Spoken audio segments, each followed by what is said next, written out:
Welcome to the show, Alan Glass. Born in New Orleans, brother of Preston Glass, you were mentored in production by the legend Tom Bell and Maurice White of Earth, Wind and Fire, signed to Mighty 3 Publishing Company for your talents, writing covers for Aretha Franklin, The Temptations, Jermaine Stewart. You later went on to form your own production company in the late 80s, where your music dominated the US R&B charts. You've had many years of experience working with all sorts of artists and great names such as Kenny G, Earth, Wind and Fire, as we mentioned, Lighthouse Family, to name just a few. There's loads more to talk about with you, Alan. Thank you so much for joining us, and please tell us more. My brother and I were kind of mentored, I guess, by Tom Bell, really. Maurice White from Earth, Wind and Fire didn't come along till much later. But during that whole course of being mentoring, we got to meet and work with a lot of different people and different artists like Denise Williams, The Temptations, the Stylistics. So that goes way back into that day where we'd all be around in like writing rooms at the beginning, while the producers that own the company, Gamble, Bell and Huff, would be recording.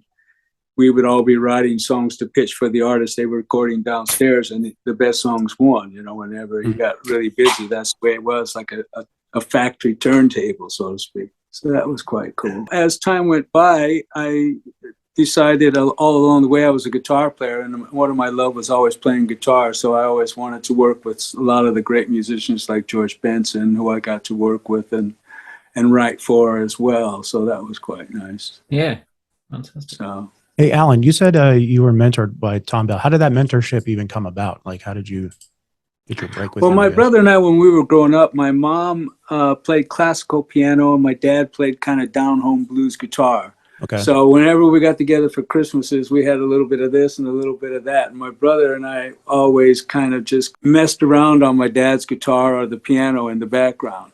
And we really got into, Motown and things like that. And my brother really got into, at the same time, the Mighty 3 music scene, which had the OJs and the Stylistics and a bunch of different people like that. So we wanted to try and write for them, but they were on the West Coast. And in those days, of course, we had no internet, no mobile phones, anything like that. You'd have to send in little cassettes in for our demos to try and wait to hear back a month or two later. And Preston decided to go to one of the shows in Philadelphia. So we had a little concert at the school where we all played songs and raised money, and Preston flew out there. And him and I and Tom Bell happened to mention he was going to be opening up a West Coast office in Seattle. So Preston and I sold up everything, just moved the car up there and went and pretty much got our first publishing deal with Tom Bell back up there at Bellboy Music with Mighty 3 Music. And you and I, of course, we met down in the San Francisco days. That's right. That's right. When Preston and I were hooked up with Nard and Michael Walden at that time. Yeah. And all that scene. Looking at who you've written for, I mean, such a wide variety of people. You've even written for much more recent artists such as Mystique, Liberty X, the Pop Idol winner, and Belgium X Factor winner as well. So you've had such a varied kind of mix of people that you've worked with. Have they approached you? Or how have you come about to work with so many It is people? a bit of both, but usually, yeah, I have a company called NIA Music, which stands for No Idiots Allowed. It's run by me and a couple of friends of mine, Yannick Foundry, who is a great music writer, producer from Belgium, and another friend of mine, Chris Arms, out of Philadelphia. We kind of team up in different ways sometimes, and we produce these different acts or write for them.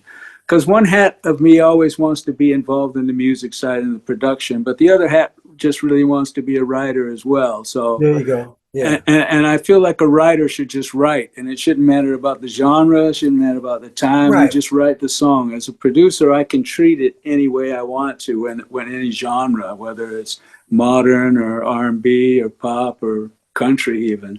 So, Alan, I read in an article that your writing credits, were somewhere in the number of north of 5,000 songs written. Yeah, that's right. Yeah. I don't think I could write 5,000 words. Like, how do you, do you have any advice? For somebody who's written so many songs, do you have any advice for any up and coming songwriters? I think be open to collaboration. Okay. Always be open to growth.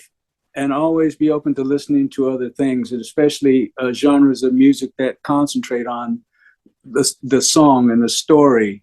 You know, country music is really good for that because the songs are just so story oriented. Right. R&B, love stories. You know, just be open, keep writing, and the collaboration is what's really helped me, because I go all over the world to write with different people, and if I wasn't open to the collaboration of writing with them, I wouldn't have as many songs as I do Sure. have. You just get a lot more exposure that way. Makes sense. Yeah. Very cool. And then you're open to their country and their culture, and then you get to do some cuts with those artists that live over there that you would have never heard of. You know, being an American, you find out sometimes you live over there, you kind of get closed off from the rest of the world. You only tend to write and work with people that are from there, but there's a whole new world out here. So I would suggest that's another thing to do: travel, meet new people if you can. You know, it's a changing world. So, but you can travel on the internet just like we're doing right now visually. Sure. I write with loads of people now visually, which is even quicker than the other way at writing. Alan, real quick, are there some countries you visited or experienced their music that were just like kind of blew you away? You were like on first exposure of it? Because I haven't traveled outside the United States. I'm stuck here in Texas. So I'd say yes, South America, different places like Peru. Okay. And then traveling around, going up in some of the Amazon and meeting a couple of tribes that all they had was just handmade instruments, and they could sing. They had their own thing going on. So all of that was amazing. And as Skyler knows, you know, he's one of the global messengers. He's been so many places that can shock you. Even when you go to Japan or even in the United States, if you go to New Orleans, even now after Katrina and everything, downtown's built up. There's some great musicians playing around down, even on the street. You can just hear so much great music everywhere, really. Music for global change. That's what I'm saying. We're trying to create not only the labels for it, but radio and television. We have our show now, right? And if we can promote and get people to get inspired to write more social conscious music. Yeah. And there's all kind of types you can write, from issues to whatever, right? But we're staying in the vein of positive social positive messages, because you want to bring about positive social change. Yeah, man, people are tired of bad news. Let's give them some good news. Yeah, I heard you. You know, Marvin Gaye said it all those many years ago. What's going on? I mean, that's one way. That's as far as social change music. You know, Gil Scott-Heron and all those guys that brought all that kind of stuff up from the beginning. Yeah. But I think now you can even make it even more positive. You know, even when you're talking about your darkest of challenges in the song. Yeah. You know. Yeah, life ain't all bad, right? No. They don't promote the good side of it. You know, there are a lot of people out there doing beautiful things for each other and building relationships and communities and everything. They don't get any credit whatsoever. You know what I mean? That's not sexy. No. That's not sexy in the news. You know what I mean? So, I mean, let's give bad news some competition. That's right. I heard you. And I'm working with a couple of artists now that are Christian or more gospel in nature. And, that kind of music really brings joy to my heart too, because, trying to compete in the pop world and the commercial world is always a bit of a slippery slope sometimes of what the content you're putting out. That's right. Where you're having to settle for less or give away a little bit of this or whatever. But I think as long as you stay true to your heart and write a good song and have a good message, because I'm all about positive messages, even in love songs, Right. When I looked at those numbers, though, I was shocked when I saw 5 billion love songs. Only 192 million social conscious songs have been published. Right. All we try to do is raise that number on that side, and then build festivals.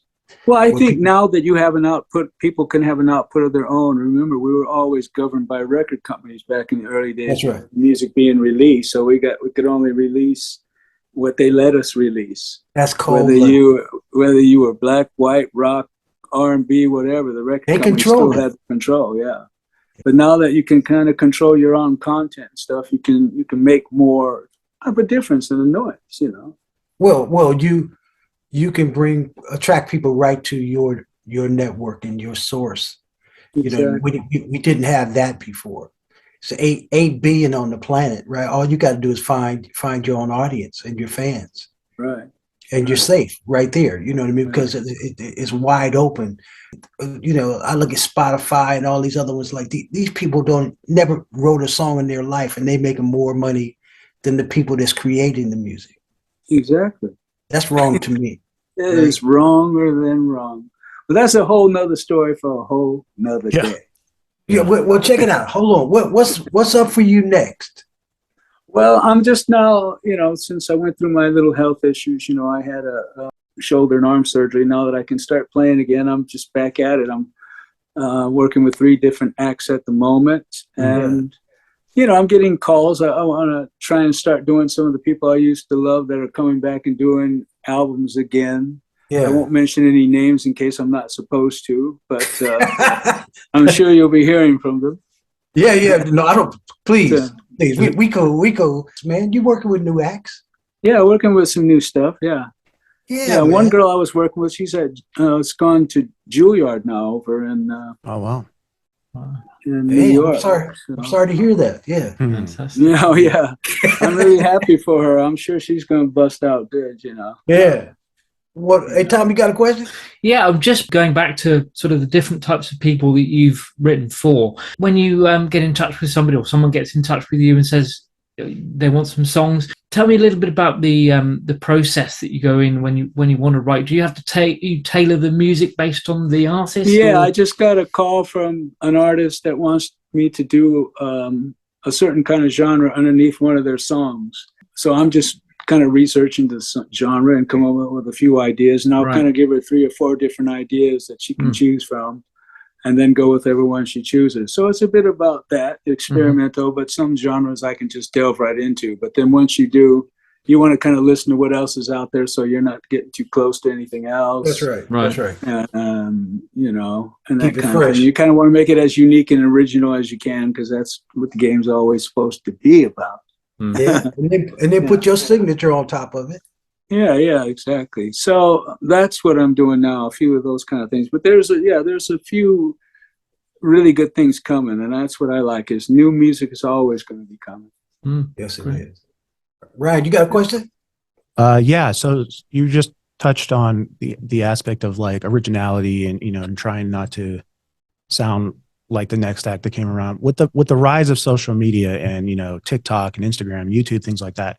You know, I guess there's a debate about almost like, you know, performing to the algorithms, right, in order to gain the popularity. What is your take on that sort of balancing act between? Well, they always come up with a new name for what we do, because if you look at it, we only have a certain amount of notes to choose from. Okay. And you can only alter them in so many ways. Yeah. Okay. You know what I mean? Yeah. So once you get done with those, you can either then start dividing up your genres, everything from classical all the way to country and everything in between. Yeah. And then in the old days, you know, blues songs, that's all they, you know, the 4 or 5 chord thing, that was their version of what we're doing today with the 4 and 5 chord thing. We've just made it more pop and melody and lyrics. In those days, it was very blues and very raw soul, but it's the same technique. We only have so much we can draw from. So the algorithm is, of course, for people that are monetizing this whole thing, is to say, well, what's on the charts right now? What kind of formulas are they using? Let's just get artists here. Can you got anything like that? And they kind of keep reproducing and regurgitating that whole thing for a while until it runs out. And then they turn it into something else, but with another name. And then back around, the retro comes back. So it just keeps morphing and kind of moving down the road with a little modern twist on the same old thing we always did. Okay. You know, that's the way I see it. I'm going to send you guys a song we wrote together for the homeless. Oh, I love that song. And Skyler, you know, he's just an amazing songwriter himself. You know, I mean, and I really am blessed to be around those kind of people that always are going to have visions to make things move forward, to make things better. No matter what happens in our own lives, that's the road, you know, that you always got to walk down. And I think that's a blessing. Alan, how much did my dad pay you for that? compliment. Yes. Well, he keeps Don't saying tell that him, the man. check is in the mail, but Put it on his tab. Gotcha. Yeah. Alan, listen, man. Thank you for the privilege of your time. I love you, brother. Thanks for taking the time to come on the show. hey, I really appreciate it. And if there's anything, of course, I can do, any kind of global music I want to present you, I'm obviously going to send it to you, and feel free to, promote, and let's help each other out there. That's if we can get that, that's beautiful, man. And if we can get your endorsement too to music. Oh, for yes, most definitely. I give my blessing to what you guys are doing. Thank you. That. Thank you. Namaste, man. Thank you for Thank you coming. so much. Thanks for joining us. Blessings. Thanks, Alan. Music can save the world. If we all get together, music can save the world. Yeah. Music can save the world. Music can save the world. If we all come together, music can save the world. There's an urgency facing our humanity. Thank you so much for watching. To stay up to date, please click subscribe and hit the bell. You can also join our group on Facebook and find us on LinkedIn and Instagram.